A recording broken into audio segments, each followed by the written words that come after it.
Hello my dear students, okay very good morning to all of you.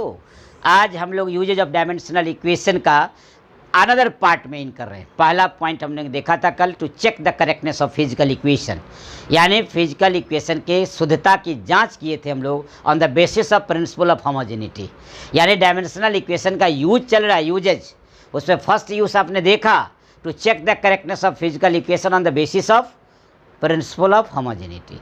Physical equation के प्रत्येक term का dimensional formula same आया तो principal of homogeneity को ऑब्जे किया और दिया गया इक्वेशन सही था। आज हम लोग बोलेंगे जो नया आपको एप्लीकेशन में ला रहे हैं, पॉइंट नंबर 2, उसका है to convert the value of physical quantity from one system to another system. तो देखिए यूसेज ऑफ डायमेंशनल इक्वेशन आज हम लोग स्टार्ट कर रहे हैं। यूसेज ऑफ डायमेंशनल इक्वेशन का फर्स्ट पॉइंट आ रहे हैं हम लोग। पहला point,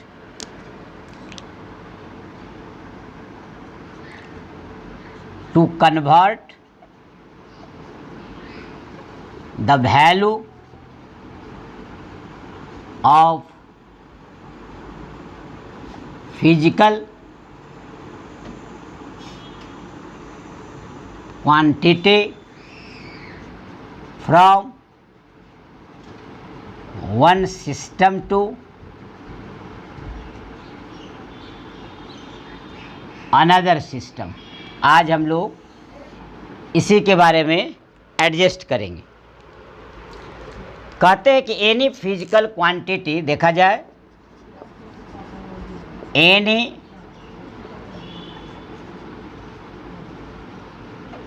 physical quantity is represented, any physical quantity is represented as, बताए थे हम आपको लगातार फिजिकल क्वांटिटी में कि किससे रूप करते हैं, x equal to n u, where n क्या है, न्यूमेरिकल वैल्यू, एंड u क्या है, यूनिट। क्लियर हो गया? जब ऐसी स्थिति होगी x बराबर एन यू, तो मेरा रिलेशन क्या हो जाएगा, one system to another system. तो so we have n1 u1 equal to n2 u2। इससे क्लियर हो गया कि ये फर्स्ट सिस्टम में है और ये सेकेंड सिस्टम में। साफ लिखा हुआ, convert the value of physical quantity from one system to another system.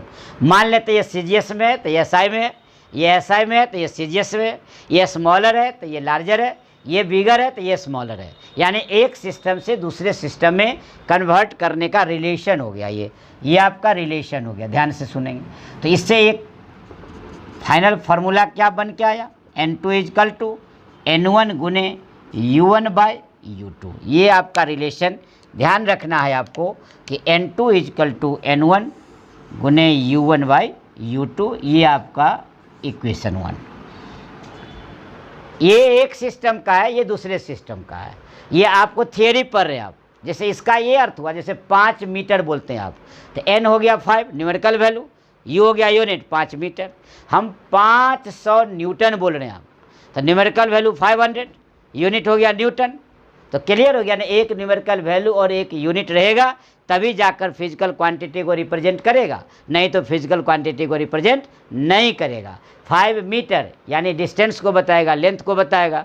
500 Newton force को बताएगा। 5 जूल एनर्जी को बताएगा। 5 मीटर पर सेकेंड वेलोसिटी को बताएगा। तो ये कहने का मतलब है किसी न किसी न्यूमेरिकल वैल्यू को होना पड़ेगा और किसी न किसी यूनिट को रहना पड़ेगा, तब जाकर फिजिकल क्वांटिटी को रिप्रेजेंट करेगा। तो ये एक रिलेशन हो गया। हम लोग क्या करते हैं कि इसका एक फार्मूला डिराइव करते हैं और उस पर हम लोग एप्लीकेशन जानेंगे। देखिए, जैसे मान लेते हैं F m1 l1 and t1, one system में वन वाला लेंगे। Be the mass, length and time in one system. देखिए M1, L1, T1 be the mass, length and time in one system. So U1 क्या हो गया? M1A, L1B, T1C. Where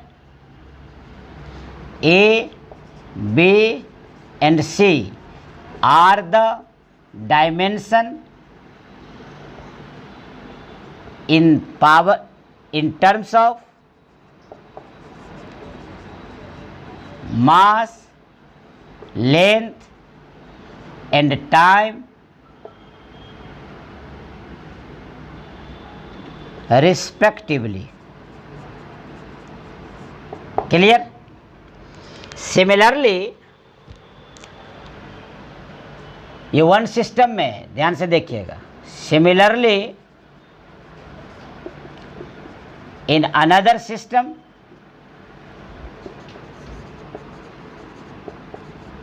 we may have U2 is equal to M2 A, L2 B, T2 C. देखिए U2 भी आ गया और इधर U1 भी आ गया. इस दोनों का वैल्यूज इक्वेशन 1 में रख देते हैं. Putting the value of U1 and U2 in equation 1 we get N2 is equal to N1. सजाते हुए M1 by M2 A, L1 by L2 B, T1 by T2 C. ये आपका न्यूमेरिकल वैल्यू हो गया. देखिए ध्यान से आप,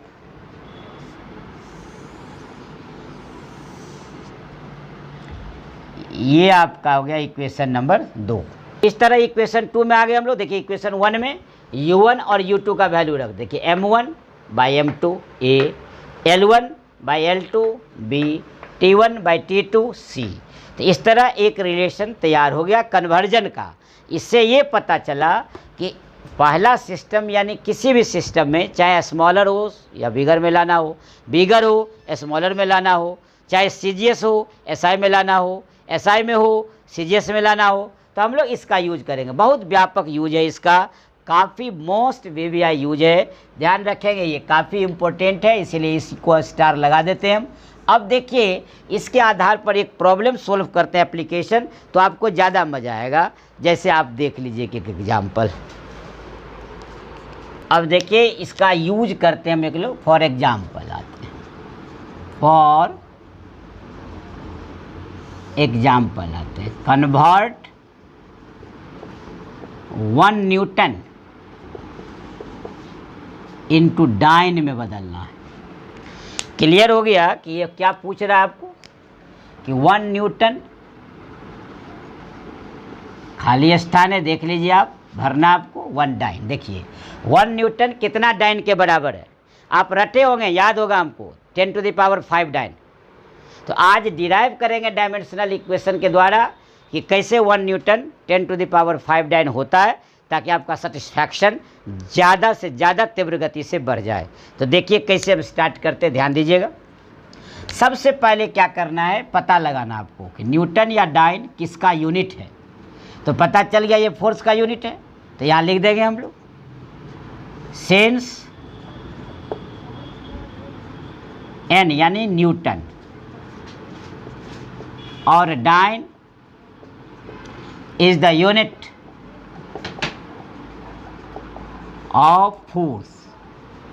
क्लियर है?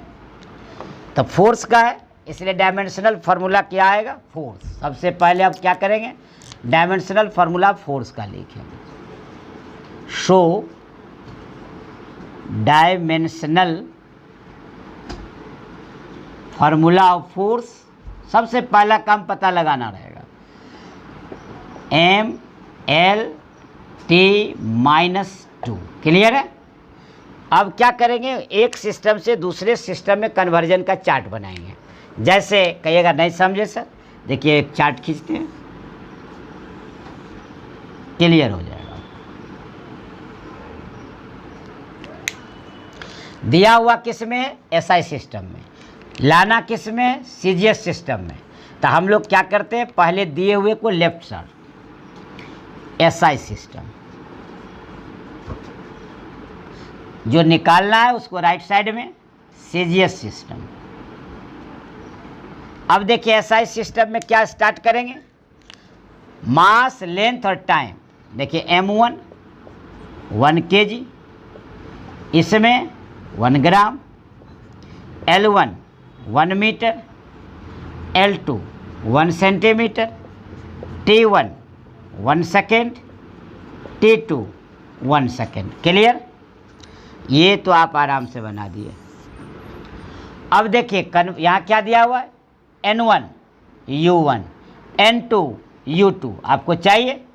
तो N1 देखिए हेयर, N1 क्या दिया हुआ है 1, कहता 5 न्यूटन तो 5, कहता 10 न्यूटन तो 10, कहता 6 न्यूटन तो 6, तो N1 हो गया 1।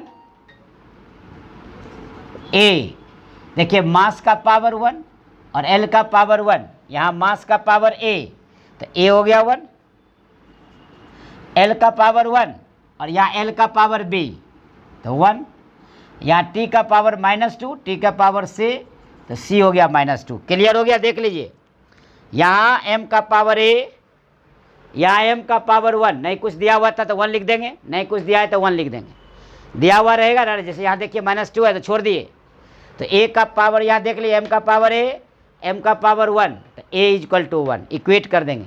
L का पावर B, L का पावर 1 कर देंगे, और T का पावर C, तो C बराबर देखिए -2।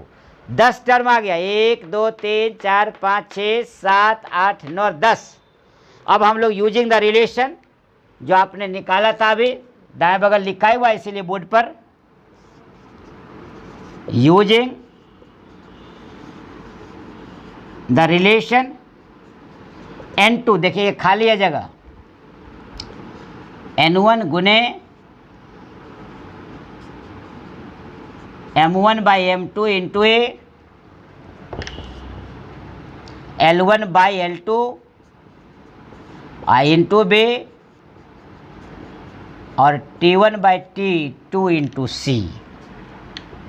यहाँ लिखते हैं हम लोग, N2 निकालना आपको, N1 के जगह 1 भर देंगे। देखिए M1 यहाँ से ले लेंगे, 1 kg/1 ग्राम, 1 मीटर/1 सेंटीमीटर, और 1 सेकेंड/1 सेकेंड -2। क्लियर हो गया? देखिए ये ध्यान रखना है चार्ट का, एसआई का, सीजीएस का, अपने अपने यूनिट के साथ लिखा गया। अब कन्वर्ट करना है एसआई को सीजीएस में, तो किलोग्राम को ग्राम में, मीटर को सेंटीमीटर में, ये तो अपने जाति में है ही, बदलने की ज़रूरत नहीं है। देखिए अब इस तरह हम बदलते हैं, करते हैं हम लोग आगे। फिर N2 = देखिए 1 kg को ग्राम बनाएंगे, 1000 से मल्टीप्लाई करेंगे बाय 1 ग्राम, ये भी ग्राम। मीटर को सेंटीमीटर में चेंज करेंगे, सेंटीमीटर 100 से मल्टीप्लाई, और इधर तो सेकंड है ही, इसको कोई छेड़छाड़ नहीं। अब देखिए ग्राम से ग्राम कैंसिल, सेंटीमीटर से सेंटीमीटर कैंसिल, सेकंड से सेकंड कैंसिल, क्या आया फाइनल 1। यहाँ देखिए 1000, यहाँ देखिए 100, और यहाँ देखिए 1। चूँकि 1 का पावर कुछ भी रहेगा दुनिया में 1 ही रहेगा, 0 भी रहेगा तब भी 1, और 1 के पावर 1 लाख भी रहेगा तब भी 1, यानी 1 के पावर माइदर कुछ भी रहे, याद रखिएगा वह 1 ही होगा। ये ध्यान रखना है आपको। इससे क्लियर हो गया? देख लीजिए N2 = 10⁵ आ गया, 3 2 5। इसका अर्थ हो गया क्लियर। अभी हम यही बताए थे कि 1 न्यूटन = रटे हुए आप, 1 न्यूटन = 10⁵ डाइन। तो देखिए आ गया 1 न्यूटन = 10⁵ डाइन।